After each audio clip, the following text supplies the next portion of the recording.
Alô, produção? E a vinheta? Não ficou pronto ainda? Ah, mas aí vocês me racham a cara. Olha a convidada que eu tenho aqui hoje. Não é possível. Este é o Desinterrogação número 2, hein? Hoje, dia 21 de setembro de 2020.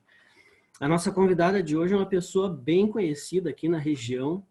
Ela é administradora de empresas, especialista em gestão de pessoas, liderança e marketing estratégico, mestranda em marketing estratégico, professora, coaching, consultora de empresas, diretora do Senac, mãe do João e esposa do Chico, feminista, curiosa, criativa, apaixonada por livros e escrita, roqueira, escoteira e bagunceira, ombro amigo e boa ouvinte. A nossa convidada de hoje, aqui no Desinterrogação, que é uma série de entrevistas para quem não faz administração só pelo canudo. A nossa convidada de hoje é Denise Sefrin. Bem, Denise, bem-vinda. Esse é o Desinterrogação número 2. É um prazer te ter aqui. Faz um tempinho que a gente não se vê pessoalmente, ainda mais com a pandemia agora, né? Em tempos de adaptação. Hoje é dia 21 de setembro de 2020 e é um prazer. Que bom que aceitou o meu convite. Vamos começar então, Denise. Vamos começar com uma pergunta. Tudo bom, Anderson? Tudo bom, tudo ótimo. Vamos começar com uma pergunta bem simples. Denise Sefrin, de onde tu vem e para onde tu vais?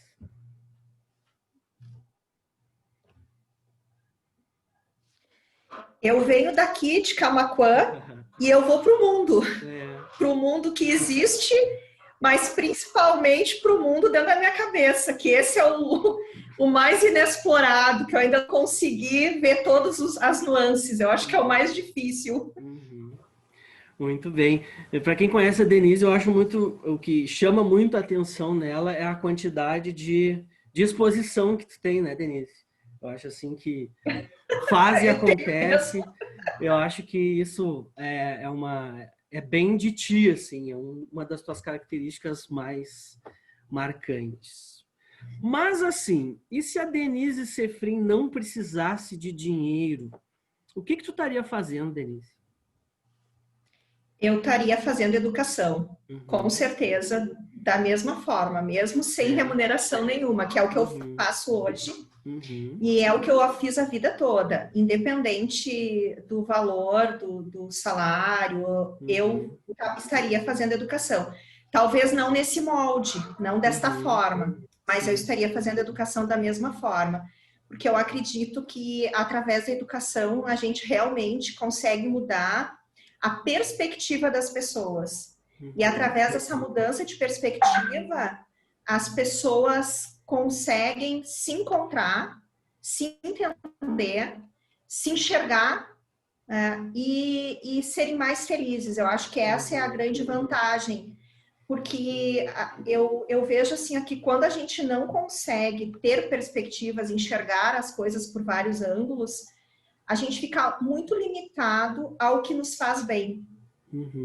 Então, quanto menos tu experimenta as coisas, talvez por isso que eu tenha tanta inquietude e eu faça tantas coisas e tenha tanta energia, porque eu vejo que muitas coisas me fazem bem, mas eu gosto de experimentar o máximo de coisas possíveis para ser feliz, né?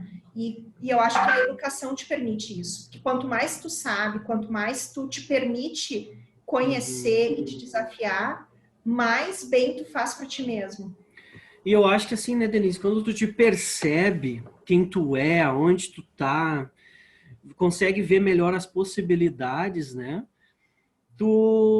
Isso tem a ver com a realização pessoal, com a felicidade, com tudo mais, né? Eu acho que a pessoa se perceber, né? Se ver aonde que ela tá e o porquê que ela tá ali, né? Eu acho que é isso aí mesmo. Eu vejo que hoje, algumas coisas que a pandemia nos obrigou a fazer, tá? Quando a gente anda em bando, na presencialidade, né? que é uma pessoa de sala de aula, eu também que convivo com muitas pessoas de sala de aula, a gente percebe uma normose. O que é essa normose? As pessoas, elas vestem a mesma roupa, cortam o cabelo do mesmo jeito, querem usar o mesmo celular, né? Tu vai no aniversário, vamos pegar um aniversário de 15 anos, as meninas se vestem do mesmo jeito. Né? Então, o que isso nos mostra? Que não há o experimentar o diferente. Eu me sinto à vontade de estar naquele padrão. E quando eu tô no padrão, eu não me conheço. Eu conheço o padrão. E aí, ao invés de eu saber quem eu sou, eu tento me adequar ao padrão. E acabo colocando coisas, né? E só deixa eu completar. Claro, e aí, quando chega a pandemia, o que acontece? As pessoas estiveram para dentro de casa. Então, eu não tô no bando. Eu tô sozinho dentro da minha caverna. E aí, eu tenho que me conhecer. Porque senão eu não vou me aguentar sozinho, né? Sim. Eu tenho pessoas. E aí, nesse momento, fui forçado a me reconhecer. Né? Fora daquele padrão, quem eu sou, ver meus limites. E esse é o maior desconforto, eu acho, para as pessoas nesse momento. É realmente entender e se engolir. Sim. Mesmo. Sim. E a educação, né, Denise, eu acho que ela é também assim como uma viagem, né? Quando a gente vive só em Camaquã, aqui a nossa cidade que a gente está hoje, e tá tudo bem, né? Aí daqui a pouco a gente viaja ali para Porto Alegre, a gente já olha um outro mundo. Quanto mais longe a gente vai, mais a gente quer ir, né? Porque mais a gente quer ver as praias. Vai em Santa Catarina ver as praias. Nossa, olha que coisa linda isso aqui. Então, acho que a educação é assim, né? Ela desperta a ambição, só que é uma ambição do bem, a ambição de tu querer ter mais, ser mais, conhecer mais, né? E não só pelo dinheiro em si, eu acho que um dos fracassos da educação é quando a pessoa busca ter algo, ter uma formação só pelo ter, né? O que é muito importante, é óbvio, né? Coisa boa, quanto mais conforto a gente tem, mais a gente quer. Mas eu imagino que assim também é ter o mais do que o mundo pode nos oferecer, né? É que o ter pelo ter é tão vazio, né, Anderson? Então assim, coisa que não... Eu queria tanto ter esse carro, eu compro o carro, e agora, né? Então, é aquilo, eu comprei o carro hoje, usei ele um pouquinho, eu já quero outra coisa, né? Então, Mas vamos lá, Denise, destinos ou escolhas? Os destinos te permitem mais escolhas. Então, eu fico com destinos. Ah, é? Fico com destinos. E o que a Denise Sefrin fez que foi o maior atraso da vida dela? E o que ela fez que foi o maior investimento da vida dela? Eu acho que o meu maior atraso foi ter esperado tempo para fazer alguns cursos que eu gostaria de ter feito, ter desenvolvido algumas áreas. O curso que eu fiz contigo, por exemplo, de iniciação literária, eu deveria ter feito mais e ter feito antes. O curso de inglês, então, entende? Cursos assim que bem o que tu falou, que não são aqueles da formação obrigatória. E o que mais me impulsionou, certamente, foi sempre ler muito e gostar de aprender. Eu acho que o que mais me impulsionou foi isso. Eu sempre gostei do estudo em si, apesar de nunca ter sido muito estudiosa, que ninguém me ouça, né? Não, essa entrevista aqui ninguém vê, né? Isso aqui é... Eu nunca fui assim, pessoa de pegar livro para estudar horas e horas. A minha irmã, sim. Mas sempre fui... É a minha característica, a curiosidade, né? Eu sempre quis saber como as coisas acontecem. Então, sempre estudei muitas coisas diferentes. Quis ler muito. Então, eu acho que o que mais me impulsionou para ser o que eu sou, não para ter o que eu tenho, né? Mas para ser quem eu sou, que eu acho que é muito mais legal, foi poder ler, poder ver filmes, ler gibi. Eu tive coleções de gibi, meu Deus, ir a show. Eu nunca achei que esse investimento na construção do que eu gosto e do que eu sou foi caro ou foi suficiente. Então, isso é o que mais me funciona. E assim, esses dias eu estava ouvindo um pessoal aqui da rádio dizendo assim, conselhos de mãe. Eu acho que se a gente segue o conselho da mãe, esse é a maior religião. Eu nunca vou cometer nenhuma barbárie, né? E aí, eu me inspirei a criar uma dessas minhas perguntas, que é assim, qual o conselho de mãe ou de pai que a Denise Zefrin seguiu e diz assim, valeu? E se tem algum que seguiu e diz, não era para ter escutado a minha mãe ou meu pai? Bom, o conselho do meu pai, tá? 2 conselhos, eu até falei neles esses dias, e eles são muito presentes diariamente para mim. E sempre foi meu pai que disse. Meu pai dizia o seguinte, a gente tem mais tempo do que vida. Aproveita bem o teu tempo. Então, é verdade, vida quantas a gente tem? Uma só, né? Então, a gente tem muito mais tempo. Então, eu procuro aproveitar 100% do meu tempo para ter uma vida bem vivida.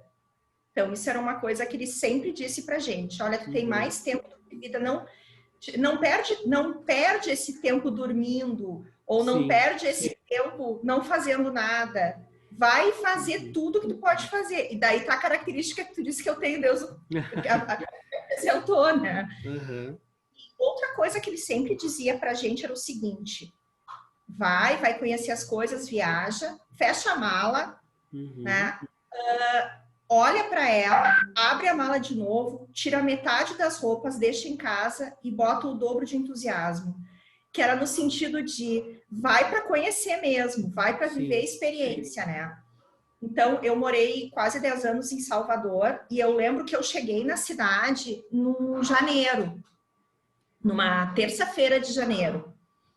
E no 4º ou 5º dia eu já me sentia soteropolitana, porque eu já tinha experimentado a comida, eu acho que eu até já falava um pouco com sotaque naquela primeira semana, porque eu sempre penso que quando tu tá num lugar, tu tem que viver a experiência inteira. Não adianta tu ir morar num outro lugar, numa outra cidade, num outro estado, ou ir conhecer um lugar e tu pedir o mesmo X que tu estava acostumado a pedir quando tu sai.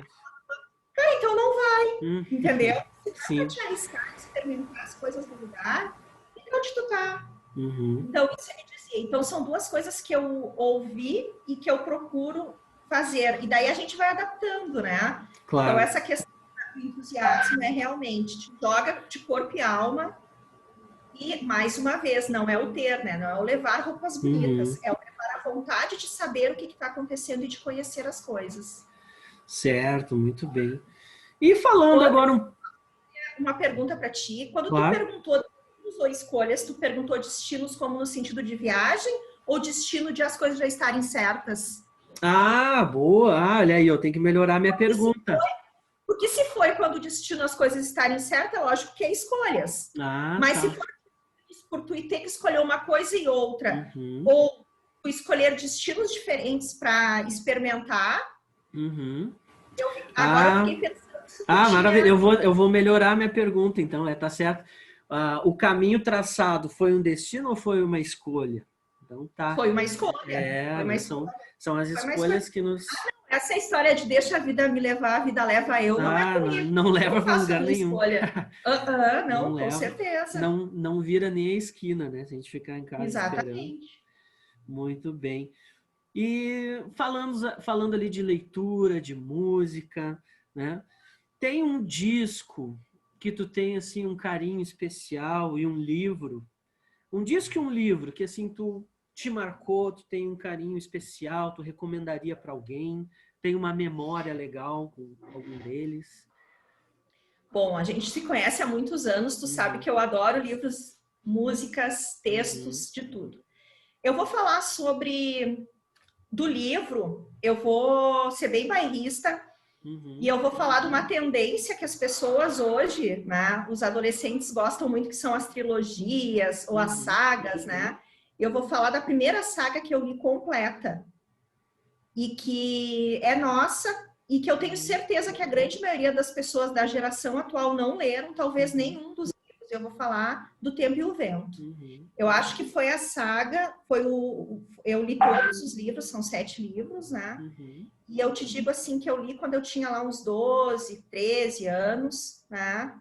E quando eu cheguei lá no último livro, eu comecei a demorar, eu leio muito rápido. Sim. Eu comecei a demorar para terminar, porque parecia que eu ia perder alguém da família, de tantos anos, né? Que tu acompanhava aquela vida daquelas pessoas, que são quase 100 anos, né? De história daquelas famílias. Então, eu te digo que é marcante, primeiro, por eu ter entendido que um livro não precisava terminar nele mesmo. Sim. Né? Então, que hoje o pessoal gosta bastante de ler o livro 1, o livro 2, o livro 3. Então, naquela época, lá na adolescência, foi muito legal para mim. Essa percepção, porque eu pegava um livro, tu lia aquelas 100 páginas, 120 páginas, 200 páginas, e ele terminava. Então, a questão da continuidade, que eu acho que foi bem legal a experiência. Segundo, por ser uma coisa nossa. Então, a linguagem, os conceitos, deu uma outra dimensão para mim. Porque na minha casa, os meus pais nunca foram tradicionalistas. Eles não... por exemplo, eu nunca fui num baile de CTG. E ler O Tempo e o Vento me conectou com a nossa cultura local. Então, isso também foi um marco bem interessante. E outra que eu aprendi, entendi que um escritor gaúcho podia ganhar o mundo e podia ser tão bom quanto qualquer outro. E isso me deu um empoderamento em ser gaúcho, em ser de cidade do interior, em saber que eu podia fazer muito, que me marcou tanto quanto a escrita. Então, quem não leu O Tempo e o Vento, leia.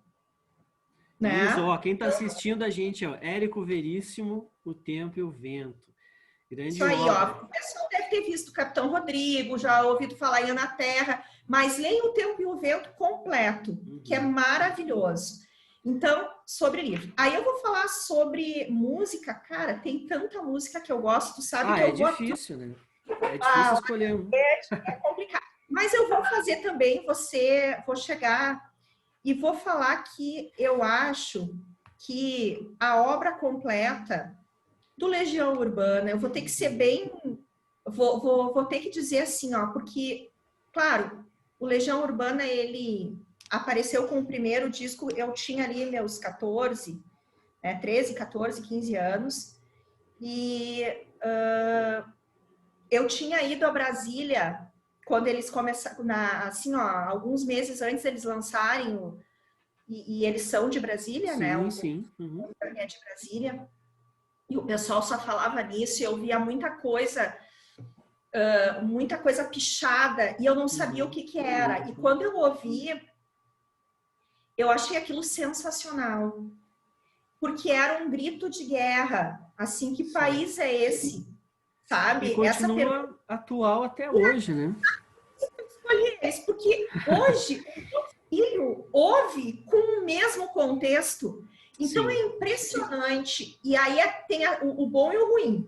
O bom é do cara ter sido tão visionário, de ter feito uma música atemporal, uma coisa que não se perde. Sim. E o triste é que a gente não tenha conseguido aprender nada nesses 40 anos. Que continua se perguntando que país é esse e a gente ainda não sabe, né? Exatamente. Isso aí. Muito Mas vou bem. ficar com esses. Não é difícil do pessoal ouvir, porque daqui a pouquinho talvez a gente fosse fazer algumas outras escolhas um pouco mais difíceis, no sentido até de conseguir ou de interpretação pela vivência que a gente tem, né? Muito mais anos. Eu tenho quase 50 anos, então... mas vamos falar para aquilo que a gente pode, né? Levantar como bandeira. Isso eu acho bem legal. E essa é uma pergunta que eu ia fazer um pouquinho depois, mas já que a gente entrou nesse... que país é esse? Tem uma pergunta que tem a ver com isso, que é assim, Denise, de quem é a culpa do Brasil?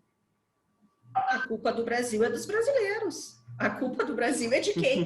Cara, eu vou te dizer, eu fiz 16 anos no ano que foi liberado, um ano antes de ser liberado, no ano que foi liberado o voto para 16 anos, tá?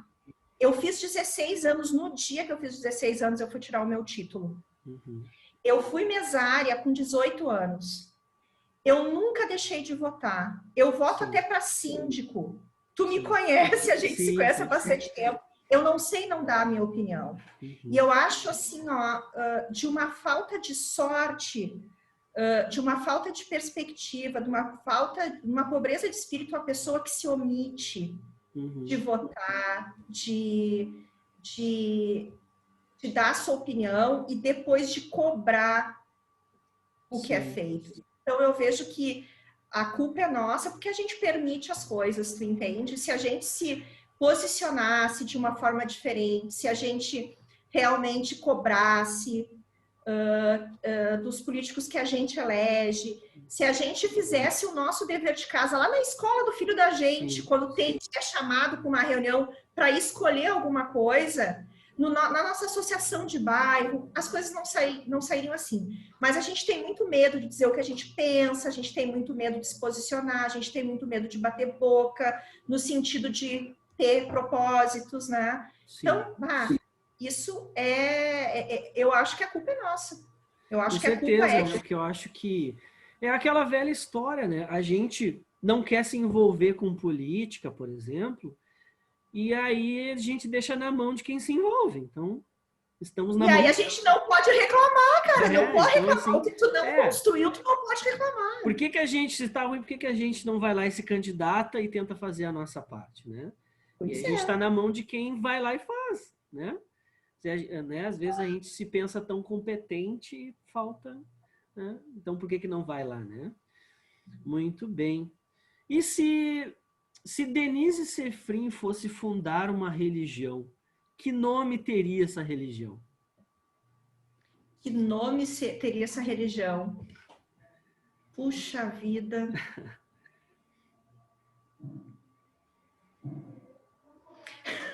Energizer.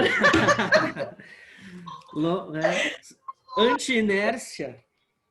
Anti-inércia, exatamente. Eu acho que toda e qualquer religião, eu sou uma pessoa que acredito bastante, eu pratico a religião, a minha religião, faço parte realmente, me envolvo. Como em tudo, né? Tudo que eu acredito eu me envolvo, eu não sei não participar. Mas eu acho que o principal de qualquer religião, e tem muito a ver com aquilo que a gente falou antes, do tu te conhecer, sim, ela tá calcada numa palavrinha bem pequenininha e que te move para todas as coisas da tua vida, que é a fé. E a fé, ela não é a fé em Deus, em Cristo, eu acho que é a fé em ti. Porque, na verdade, em qualquer religião, tu é o espelho de Deus, não é verdade? Então, se tu não acredita primeiro em ti, como é que tu vai acreditar em outras coisas? É que nem o cara que vai lá e vota em qualquer um.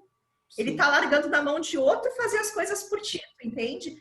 Então, se tu só sabe rezar para Deus, fazer as coisas para ti, mas tu não te move para fazer qualquer coisa, não vai acontecer.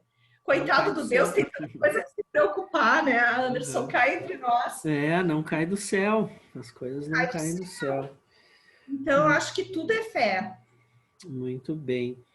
E se a Denise Sefrim, por acaso, um dia viajasse no tempo ou acordasse e encontrasse com a Denise Sefrim mais jovenzinha, criancinha, pré-adolescente, que conselho ela daria para ela mesma?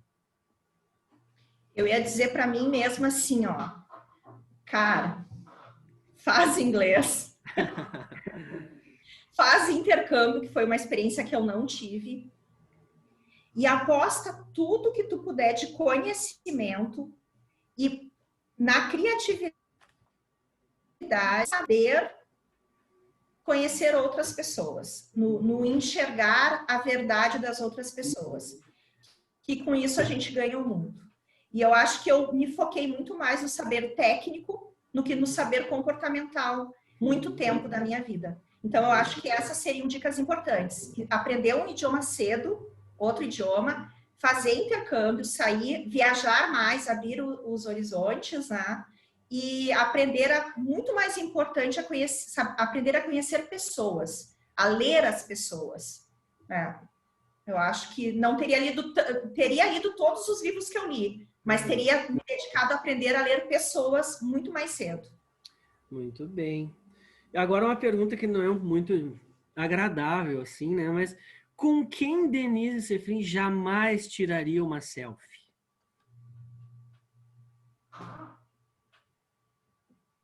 Com quem eu jamais tiraria uma selfie?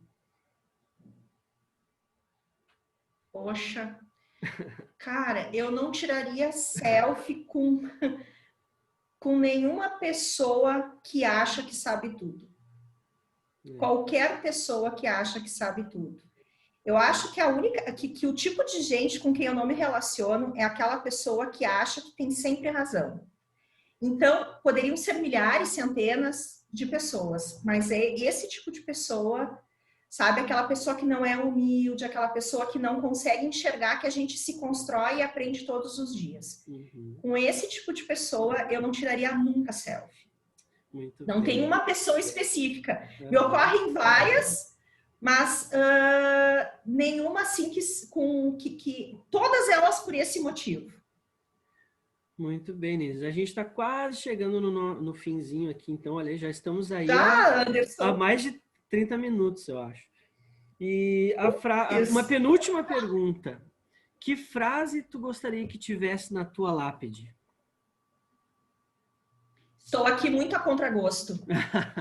Que saco, né? Ter que morrer é uma coisa que... Né? Que desagradável, né? Que tem tanta coisa para fazer, tanto lugar, né? Exatamente. A vida é tão curta, né? Não... Morrer é uma sacanagem mesmo. Exatamente. Para não botar que sacanagem, eu botaria isso. Estou aqui muito a contragosto. E para a gente encerrar, então, se o mundo inteiro, Denise, parasse para te ouvir e tu tivesse teus segundos de fama lá, microfone da ONU, não sei, todo mundo parasse para te ouvir, o que tu diria? Eu diria que o mundo é uma coisa só. Então, que a gente conseguisse se olhar o outro e se enxergar. Entender que não existe o lado de fora, não existe o outro, tá? Que nós estamos todos conectados e que nós temos que respeitar muito isso, respeitar uns aos outros e enxergar que sem essa verdade a gente não vai a lugar nenhum, a gente só volta para trás. Tá?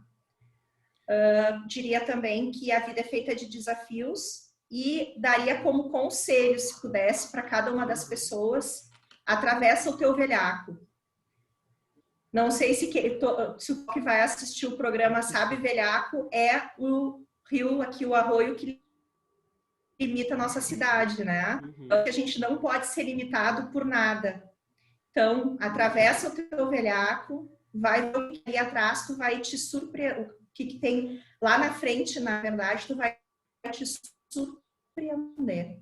Tem coisas maravilhosas e vai enxergar que tu é muito maior do que o teu espaço físico aqui, o teu corpo, que te prende o que tu é. Muito bem, Denise. Muito obrigado, então, pela tua participação. Esse é o Desinterrogação, entrevistas para quem não sabe tudo. Entrevistas para quem vive aprendendo. Muito obrigado pela tua presença, por ter disponibilizado teu tempo, Denise. Olha aí, ó. E muito obrigado. Posso fazer uma selfie contigo? Claro, por favor. Vamos lá. Contigo eu já fiz várias e continuarei fazendo muitas vezes. Deixa eu fazer uma foto aqui. Vamos lá.